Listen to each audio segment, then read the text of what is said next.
Tapi begitu kita ngeluarkan 10.000, 50.000, 50.000 ini kan ini kan bisa aku beli kan, ada sayangnya. Nah, ketika kita ada sayangnya pada uang 50.000 atau 10.000, tapi kita berani menginfakkan itulah yang terbaik. Allah tidak akan melihat jumlah 50.000-nya, tidak akan melihat 10.000-nya, tidak akan melihat 20.000-nya. Tapi yang dilihat oleh Allah itu adalah seberapa besar kecintaan kita kepada senilai uang ini.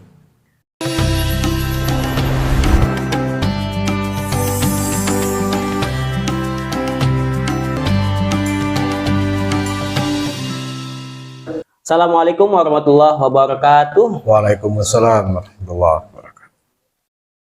Sahabat Mujahidin yang dirahmati Allah Subhanahu wa taala, kembali lagi bersama kami di Ngopi Dingin, ngorek perkara ilmu dan sharing di Mujahidin. Kali ini kita ada DM terkait pertanyaan-pertanyaan ya. Sebelum ke DM dulu, alhamdulillah ada bintang tamu kita, narasumber kita pada malam hari ini.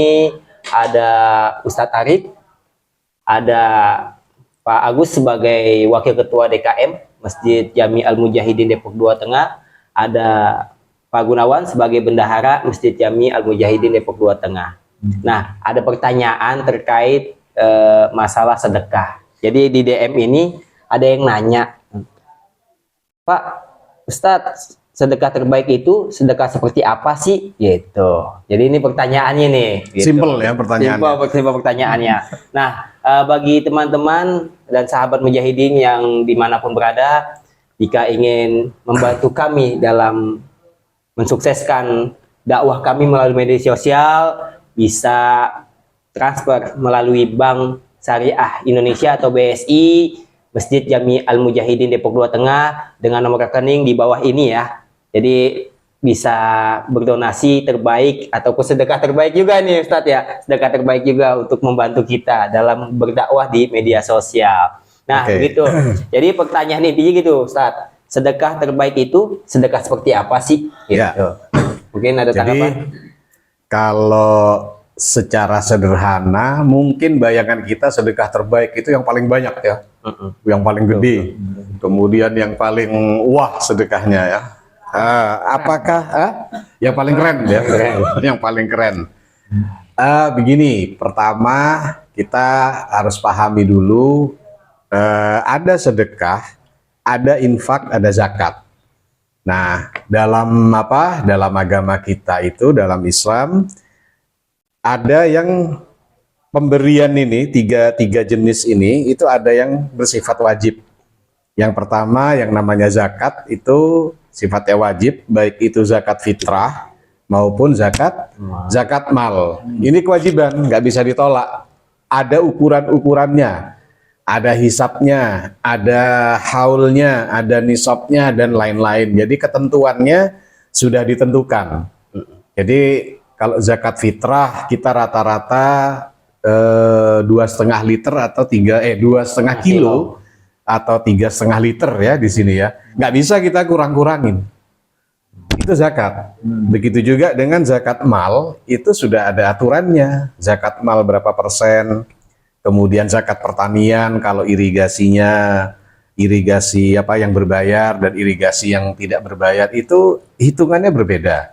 Sama juga dengan zakat untuk barang-barang temuan, hadiah, itu hitungannya berbeda, 20%, nggak bisa kita mengurangi itu. Profesi ya. Iya. Nah, itu sudah ada hitungan-hitungannya. Kemudian kalau bagaimana dengan sedekah dan infak? Nah, sedekah dan infak ini takarannya nggak ada.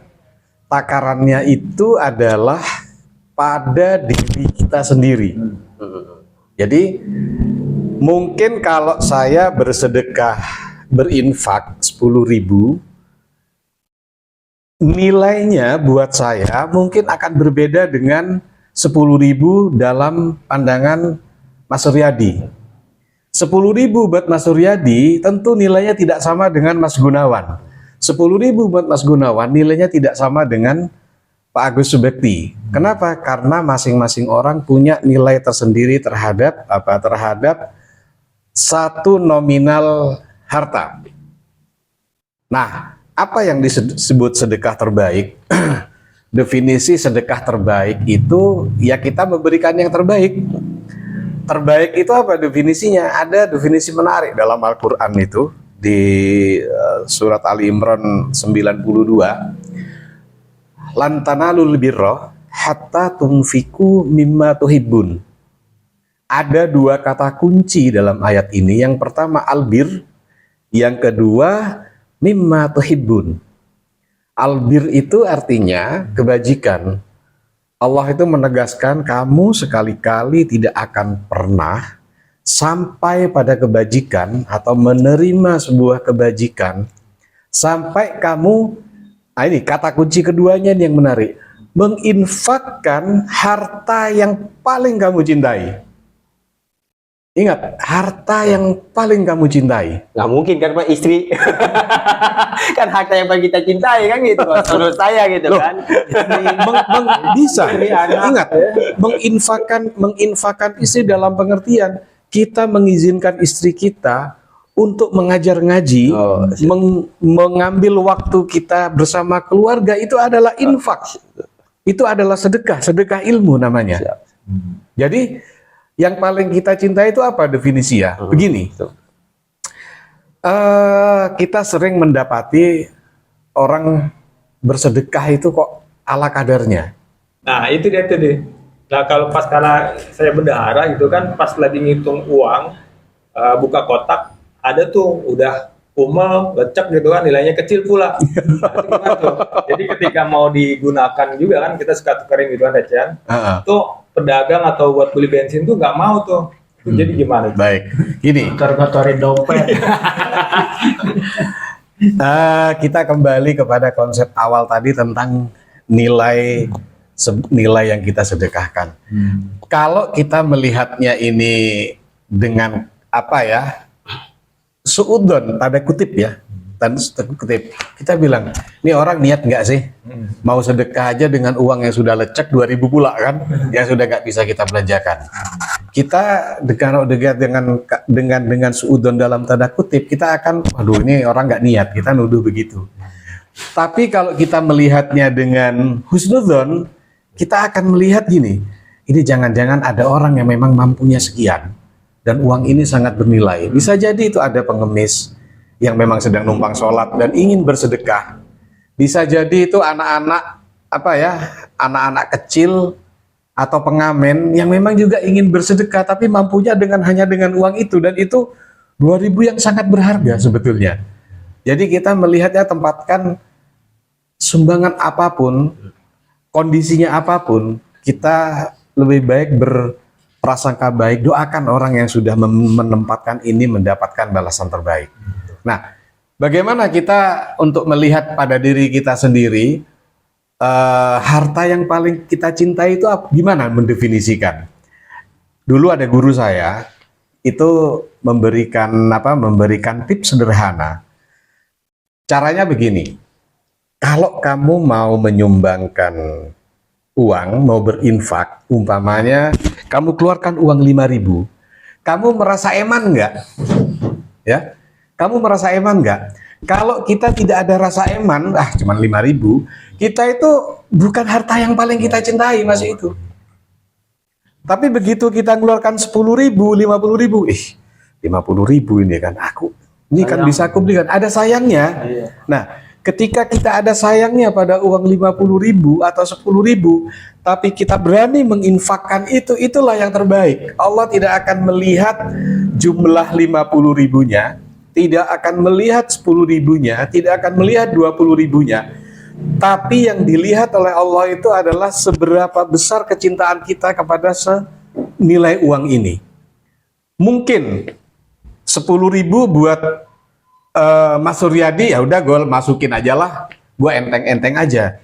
Tapi buat orang yang hidupnya mungkin juga tidak seuntung dan pas-pasan, uang 2.000 tadi itu sangat berharga, tapi dia berani menginfakkan. Itulah infak terbaik buat dia. Nah, ini juga berlaku buat kalau kita ada ada bencana banjir, baju layak pakai begini kan, ya tolonglah ya, jangan kalau yang bajunya memang sudah waktunya itu memang udah untuk dibuang, sebetulnya itu udah untuk apa ya? Keset Untuk keset itu ya. Iya, jangan kemudian ikut disumbangkan seakan-akan panitia penerima sumbangan ini jadi tempat sampah nantinya. Jangan dong. Kita ukurlah, kita keluarkan baju ini. Aku masih sayang loh sebetulnya dengan baju ini. Ini bisa aku pakai ini, tapi kecintaan sebesarnya kecintaan kita pada harta itu, kemudian keberanian kita menginfakkan, itulah sedekah terbaik.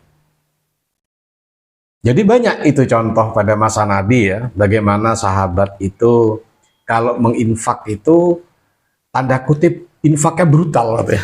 Brutal dalam tanda kutip itu nggak kira-kira.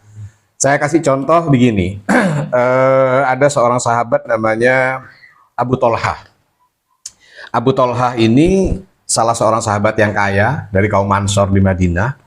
Kemudian begitu mendengarkan ayat tadi turun, ayat tadi diwahyukan oleh Jibril kepada Nabi Muhammad, kemudian Nabi Muhammad menyampaikan ayat itu, lan tanalul birra hatta tunfikun. Abu Tolhah langsung mendatangi Rasulullah.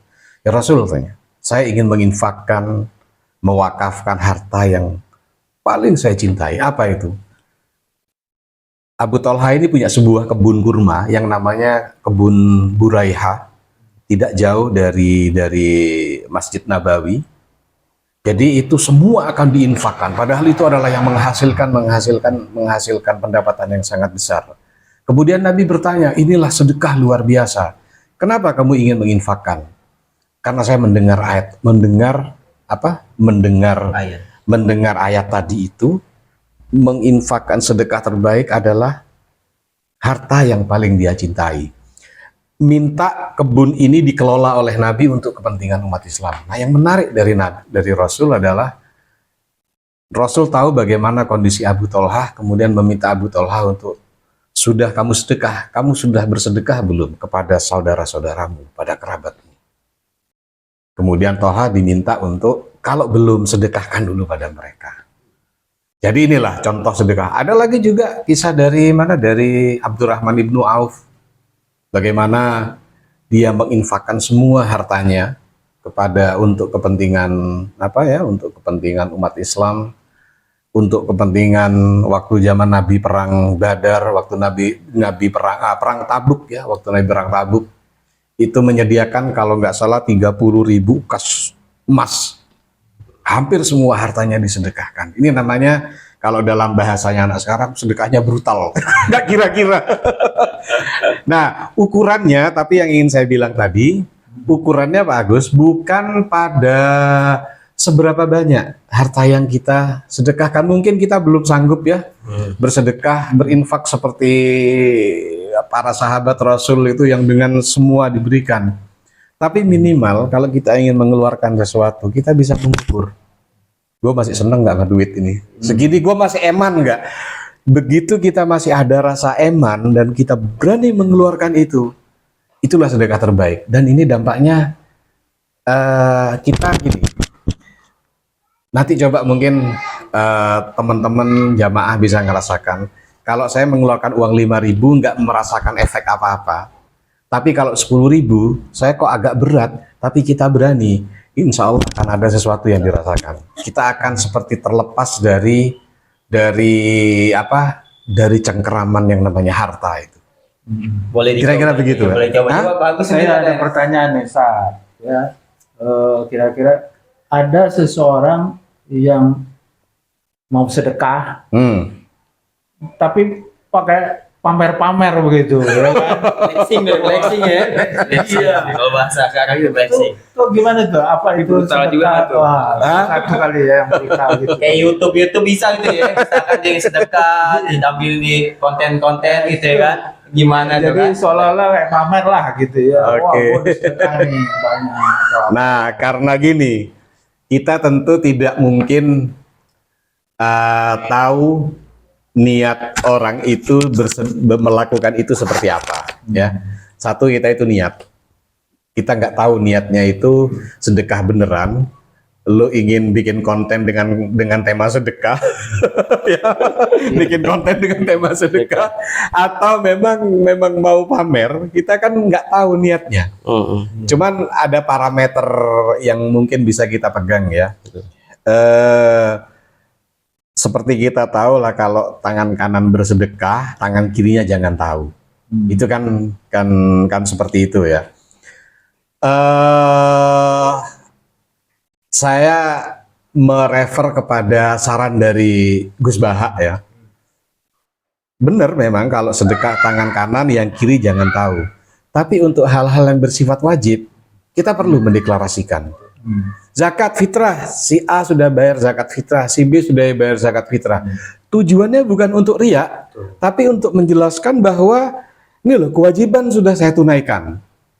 Tapi kalau yang bersifat sunnah, sedekah-sedekah yang bukan wajib tadi, itu memang alangkah baiknya nggak perlu ada deklarasinya, cukuplah disembunyikan. Kan sekarang musimnya tuh kalau ada pejabat atau orang terkenal lah, gitu kan. Mau sedekahnya panggil wartawan, panggil apa namanya, buat di syuting gitu kan. Nah, ini kayak pemerhati banget ini. Mungkin pelaku, Pak. Pelaku pejabat, Pak. Jadi musimnya lah kayak begitu. Jadi gini, memang ini kembali lagi kita tidak tahu apa motivasinya ya, apa niatnya.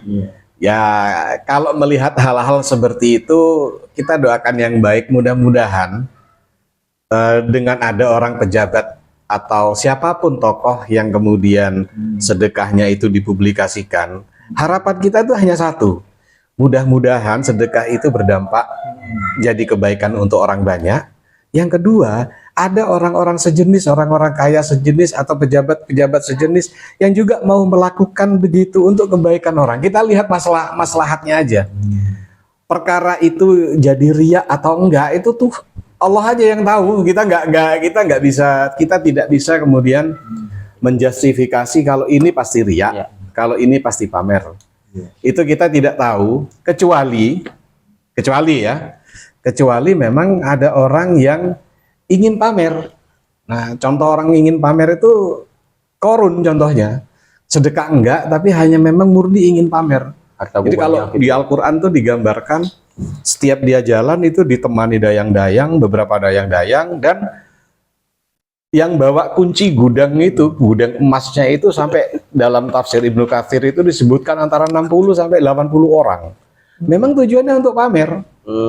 Nah, kalau orang yang bagian sedekah tadi, satu, kita jangan buru-buru justifikasi, memvonis ini ngapain, karena kita tidak pernah tahu niat orang.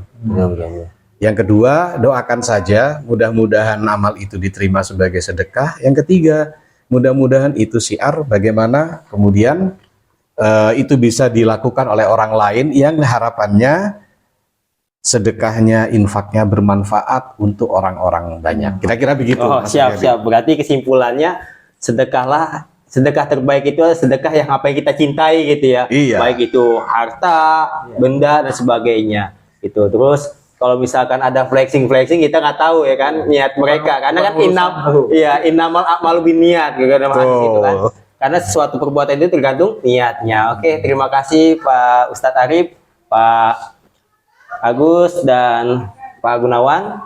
Terima kasih sudah hadir ya. Terima kasih juga kepada teman-teman. Jangan lupa DM kami untuk ada pertanyaan-pertanyaan seputar tentang ibadah, tentang sosial ataupun hal lainnya, bisa tanyakan kepada kami melalui DM Instagram kami Masjid Jami Al Mujahidin Depok 2 Tengah, dan jangan lupa like dan subscribe YouTube kami. Terima kasih. Billahi taufiq wal hidayah. Assalamualaikum warahmatullahi wabarakatuh. Waalaikumsalam.